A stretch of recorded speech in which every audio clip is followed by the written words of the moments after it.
noche en el noticiero. México, un país con más desgracias que gracias, pero siempre con una frente en alto. Un país que no se rinde y su gente siempre da lo mejor de sí.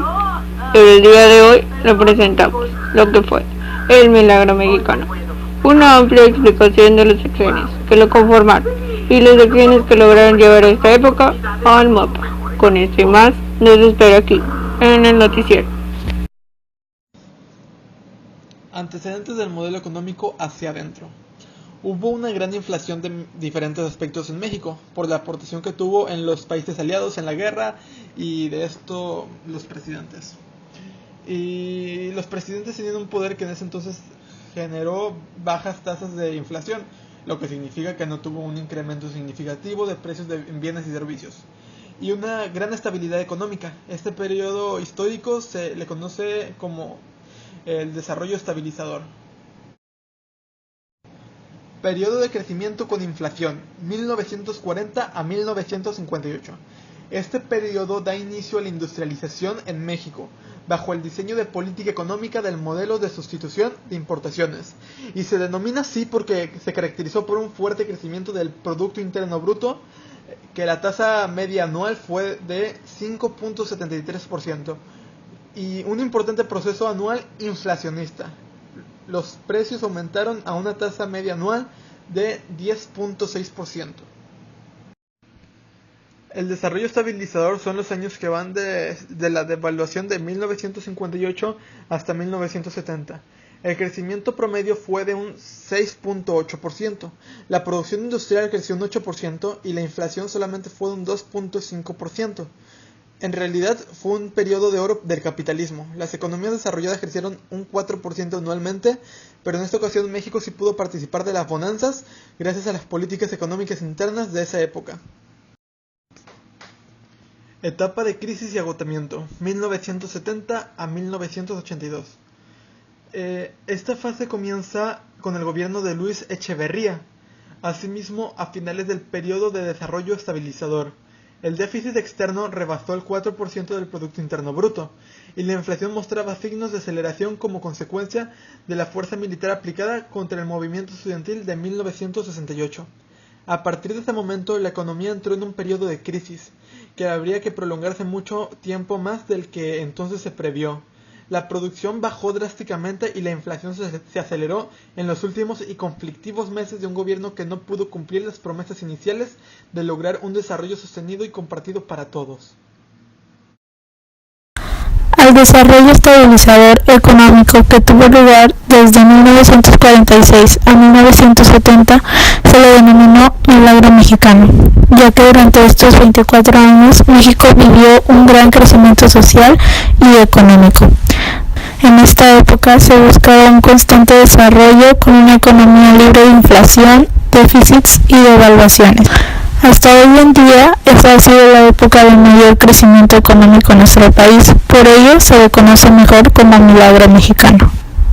Pero como todas las cosas, el milagro mexicano tuvo un fin, ya que algunos de sus errores fueron que buscó a toda costa tener una economía libre de inflación, de déficits y de devaluaciones, pero para lograrlo se convirtió en un modelo económico de puertas cerradas y muy proteccionista, lo cual provocó que las empresas crecieran sin capacidad de ver lo que pasaba fuera de México.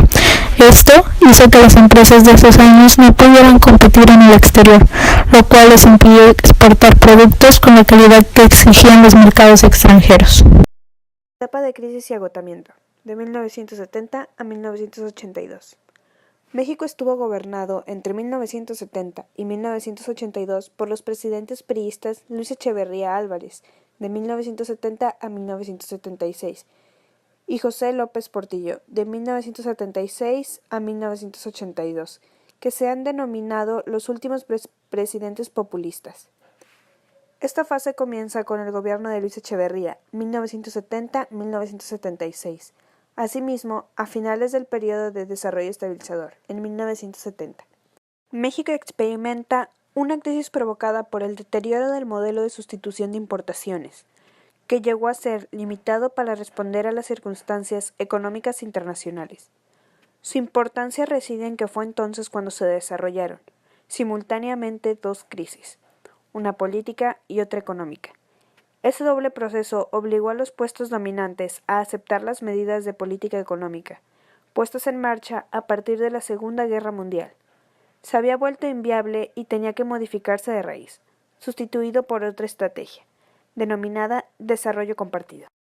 Entre los puntos que trataba el desarrollo compartido eran buscar que creciera la economía, pero con una mejor distribución de ingresos, reforzar las finanzas públicas y por lo tanto el sector paraestatal, reorganizar los intercambios internacionales y reducir la deuda externa, racionalizar el crecimiento industrial.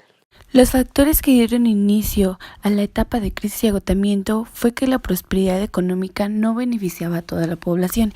Se creía que en ese entonces solamente un 10% de la ciudadanía mantenía la economía.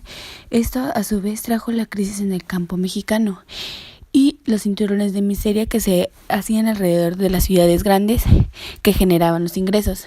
De igual manera, esto trajo inconformidad entre obreros y campesinos que se comenzaron a rebelar contra el gobierno por la mala economía que tenían.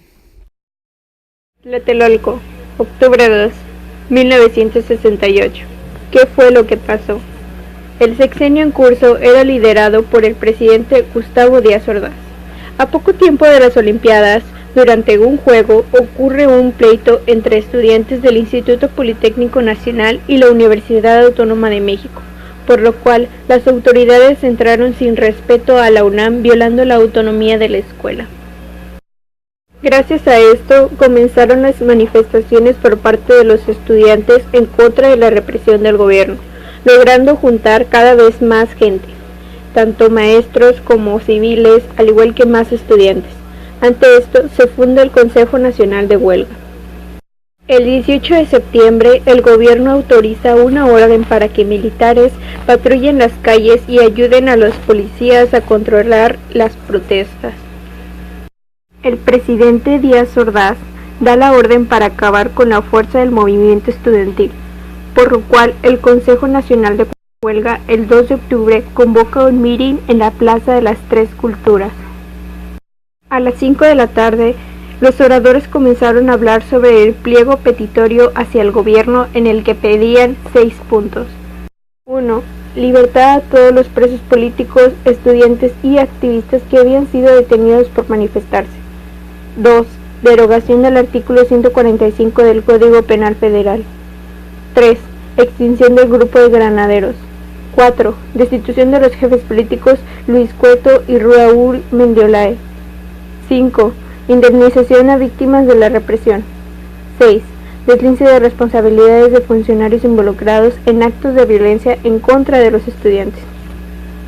Al finalizar el discurso, los estudiantes estaban dispuestos a partir hacia las instalaciones del Politécnico, pero nadie esperaba lo que pasaría. Un helicóptero apareció en el cielo. Desde él, 3 luces cayeron. A lo alto de un edificio se escuchó un disparo. Tras él, miembros del ejército abrieron fuego contra los estudiantes, mientras estos últimos, en vez de correr, hicieron frente y fuerza de resistencia. Sin embargo, el fuego continuaría y muchos decidieron esconderse, ya que los números dejaron de favorecer. Corrieron a locales, casas, departamentos, desesperados por ayuda que por miedo se les negaron. El resultado, un día que México no olvidaría, decenas de muertos, cientos de heridos y muchos más detenidos. Con esta actividad pudimos aprender acerca de las diferentes épocas por las que atravesó México, tanto buenas como malas. Pudimos ver también acerca de la gran economía que tuvimos durante el milagro mexicano y todos los desarrollos que ésta tuvo.